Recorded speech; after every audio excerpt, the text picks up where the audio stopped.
The sun had just begun to sink below the horizon, casting a warm golden glow over the quiet homestead of Jebediah Harlan.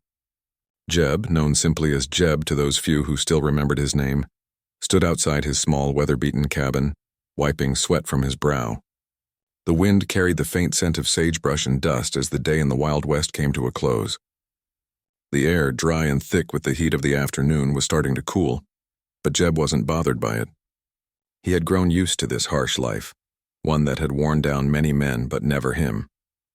Jeb's weathered face was the kind that belonged to a man who had lived through countless hardships, surviving shootouts, wild cattle drives, and even the treacherous winters of the western plains. He had no family anymore. The people he had once known were long gone. He had made a home here, on the edge of Apache land, far away from the bustling settlements. A man like Jeb preferred his solitude. But that evening, as he was about to turn in for the night, he heard something, a distant sound breaking the usual stillness of the desert. Hoofbeats, fast and urgent. Jeb's instincts kicked in, and he reached for his rifle just in case trouble was approaching. But as the sound grew closer, he noticed something odd. Two figures appeared on horseback, riding hard and fast, their silhouettes framed by the fading sunlight. As they drew nearer, Jeb could make out more details. They were young, two girls, both wearing traditional Apache clothing, their faces painted in the distinctive patterns of their tribe. They were twins, no older than 15, both with dark, intense eyes that seemed to hold the weight of 1,000 stories. Their horses were foaming at the mouth, clearly exhausted from the long ride. Without slowing, the two girls pulled their horses to a stop right in front of Jeb. Their faces were pale, and their breathing came in short, frantic gasps. One of them, the twin with a streak of red paint across her cheek, spoke first. "Please, mister," she said, her voice shaking with urgency. "Please help us. Our ma's dying." Jeb raised an eyebrow. The Apache had never trusted him, and he had never fully understood their ways. He had heard stories of their fierce loyalty to their people, their unbreakable bonds with the land, and their deep spiritual beliefs. But he also knew of the hostility that often lay between settlers like him and the Apache. Why would these girls, who were probably raised to mistrust all white men, come to him for help? His old eyes softened as he looked at them, realizing the desperation in their voices. He took a moment weighing the situation. "What's wrong with your mother?" he asked slowly, lowering his rifle. The twin with the red streak spoke again. "She's sick. It's something spiritual, mister. We tried everything, but it's getting worse. The healer says there's nothing we can do. She's dying." Jeb could see the fear in their eyes. This wasn't just some simple illness. It was something more. And the way they spoke about it, their tone, their urgency, told him that they believed deeply in their culture's healing practices. He was no medicine man. He knew little about their spiritual world. But he also knew he owed them something. Years ago, when he was a young man, Jeb had been captured by a band of Apache warriors during a cattle drive gone wrong. They'd tortured him, kept him for days, and the future had looked grim. But the medicine woman of the tribe, these girls' mother, he realized now, had saved his life. She had performed some kind of ritual, something Jeb never fully understood, and that had been the end of it. The Apache had let him go, and he'd been grateful ever since. Now he was being asked to repay that debt. Jeb sighed and put his rifle down. "I'm not much of a healer," he said, "but if your ma needs help, I'll do what I can." The girls exchanged a glance. It was clear they hadn't expected this response. They had probably assumed that, like most white men, Jeb would turn them away. But Jeb wasn't like most men. He had seen too much of the world to judge people based on their race or their culture. "We need your help to save her," the second twin, Naya, said. She spoke with a calm that contrasted sharply with the panic in her sister's voice. "You must come with us. The herbs she needs can only be found in the mountains. No one else can get them. You're our only hope." Jeb felt the weight of their words. He knew the mountains they spoke of. Dangerous, untamed, and filled with treacherous terrain, those mountains were a place few men dared to venture. But the thought of those two girls losing their mother, a woman who had once saved his life, stirred something inside him. "All right, I'll come," he said, "but you'll have to guide me. And if we're going, we leave now." The twins nodded in unison, their eyes bright with a flicker of hope. As Jeb mounted his horse, he felt the years weigh on his shoulders. He wasn't a young man anymore, and he'd never been one for long journeys. But this wasn't just some random request, it was a matter of honor. And Jeb Harlan never walked away from his debts. The trio set off into the evening, the sky above them turning shades of purple and orange as the sun dipped lower. The wind had started to pick up, carrying with it a sense of change, of something big happening just beyond the horizon. Jeb couldn't quite put his finger on it, but he felt a deep unease as they rode toward the mountains. They rode in silence for a while, the only sound being the rhythmic clop of their horses' hooves on the dry earth. Jeb had lived alone for so long that the presence of others, even young girls, felt strange. He didn't speak much, preferring the solitude of his thoughts, but he could sense the twins' quiet anticipation. They were not just asking for help, they were trusting him with something far greater. As the night grew darker, Jeb glanced over at the girls. "What exactly is it that your mother needs?" he asked, breaking the silence. Mika, the twin who had spoken first, hesitated before answering. "There are herbs in the mountains, rare ones. Only a few people know where to find them, and they are protected by the land itself. We have to pass through sacred ground to get them." Jeb raised an eyebrow. "Sacred ground, huh?" "Yes," Naya replied. "It's dangerous. The spirits watch over it." Jeb didn't know what to make of that, but he had seen enough strange things in his life to know that sometimes things weren't always what they seemed. The world was full of mysteries, and if these girls believed that the land had spirits protecting it, who was he to argue? They rode on in silence for a while longer, the moon rising above them, casting pale light over the rugged land. Jeb wasn't sure what lay ahead, but he knew one thing for certain. The journey would not be easy. And by dawn, everything would change. The journey toward the mountains was long and grueling.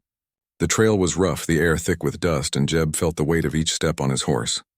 It had been a long time since he had traveled this far, and the years seemed to be catching up with him, but there was no turning back now. The twins' mother, the woman who had once saved his life, was waiting for him to do what he could to save hers. As the hours passed, the landscape around them began to change. The flat, dry desert began to give way to jagged hills, their steep sides lined with scrub brush and twisted trees. The wind picked up, whistling through the canyon-like gaps in the rocks. Jeb could feel the air growing colder, the temperature dropping as night settled in. They made camp by a small creek, the sound of the water soothing after the long ride. Mika and Naya worked quickly, setting up a fire and preparing a simple meal. Jeb sat by the fire looking out into the darkening landscape. His thoughts were distant. He had been in many situations like this before, riding out to help someone in need, but this was different. The land felt alive in a way he couldn't explain, and the further they traveled, the more he could sense something watching them. After they ate, the girls sat close to the fire, speaking softly in their native tongue. Jeb didn't understand their words, but he could feel the weight of their conversation. The mountain was near, and the danger that lay ahead wasn't just from the rough terrain. The girls spoke of spirits, of the ancient guardians of the land who didn't take kindly to outsiders. Jeb wasn't sure what to make of their talk, but he trusted them. As the fire burned low, Mika turned to him. "Tomorrow we go deeper into the mountains. You must be careful. The spirits of the land protect the herbs, and they won't let anyone take them without a price." Jeb nodded, more to reassure her than because he understood what she meant. He had seen many things in his life, but the idea of spirits guarding the land was new. The next morning, the group set out early, the sky still dark with the early signs of dawn.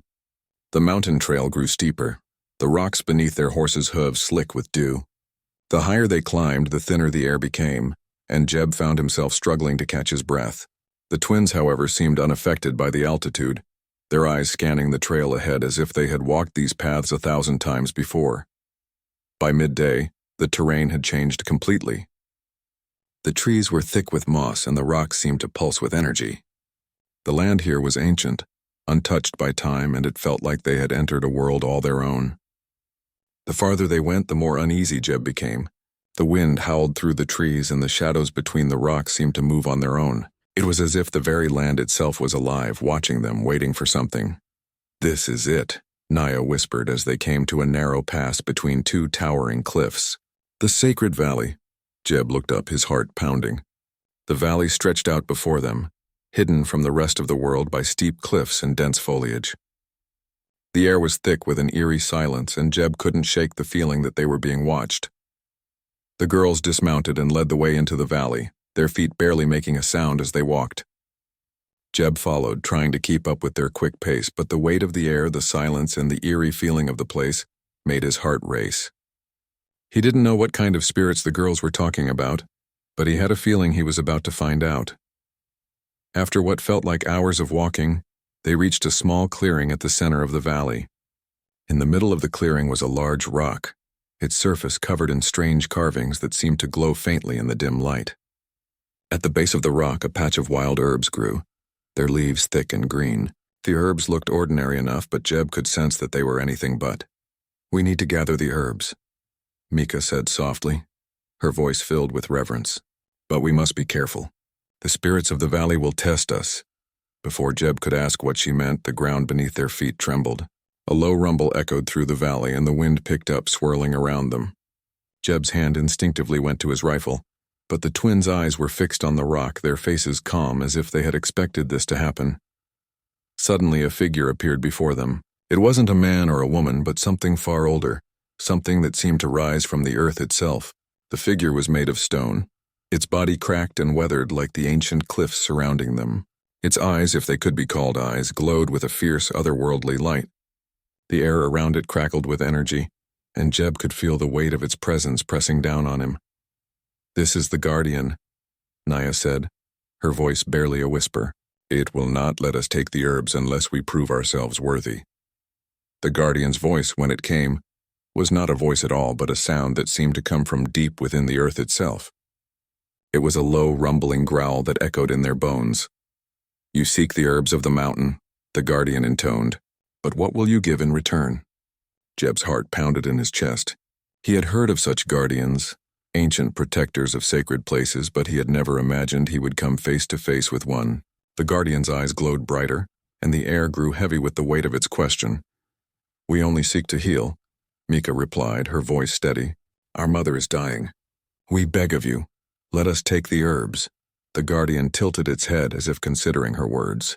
For a long moment the valley was silent, the only sound the wind rustling through the trees. "Healing comes at a price," the Guardian said at last. "What are you willing to give?" Jeb stepped forward, his heart racing.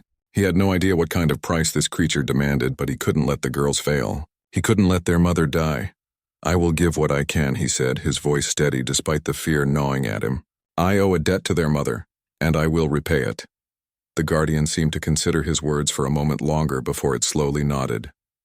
"Then prove your worth," it rumbled. "You must pass the test of courage, of heart, and of spirit. Only then may you take what you seek." Jeb stood tall, knowing that he had to face whatever challenge lay ahead. He didn't know what the test would be, but he knew that if he failed, the consequences would be dire. He wasn't just fighting for the herbs. He was fighting for the lives of the two girls, their mother, and the honor of the debt he owed. The Guardian raised its arm, and the earth trembled once more. "The trial begins now,"